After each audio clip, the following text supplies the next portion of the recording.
হচ্ছে 1 জুলাই। আজকে অনেকের অ্যাকাউন্টে অন্নপূর্ণা ভান্ডারের টাকা কিন্তু ঢুকে গেছে, অনেকে ঢুকছে। তো তোমাদেরও ঢুকেছে কিনা ব্যাংক অ্যাকাউন্টটা নিয়ে গিয়ে একবার চেক করে নাও। তোমাদের এসএমএস এসছে কিনা, দুটো করে এসএমএস আসছে।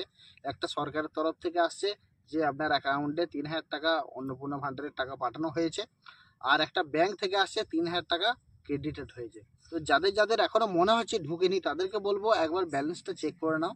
আর একটা জিনিস মাথায় রাখতে হবে, টাকাটা তোমার হয়তো 2-3টে ব্যাংক আছে, কিন্তু কোন ব্যাংকে ঢুকবে, যেটা তোমার ডিবিটি লিঙ্ক আছে সেই ব্যাংকে কিন্তু টাকাটা ঢুকবে। তোমার কিন্তু সঠিকভাবে জেনে নিতে হবে যে ডিবিটি লিঙ্কটা আমার কোন ব্যাংকে আছে। তোমার হাতের স্মার্টফোনটা থেকেই জানতে পারবে। আমার চ্যানেলে ভিজিট করো, ডিবিটি লিঙ্ক কীভাবে চেক করবে, কীভাবে ডিবিটি লিঙ্ক করবে সেই ভিডিও আমার ছাড়া আছে, সেগুলো দেখে তোমরা করে নাও। তো কার কার অন্নপূর্ণা ভান্ডারের টাকা ঢুকলো অ্যাকাউন্টে সেটা কমেন্টে অবশ্যই জানাবে, আর কার কার ঢোকেনি সেটাও কমেন্টে জানাবে।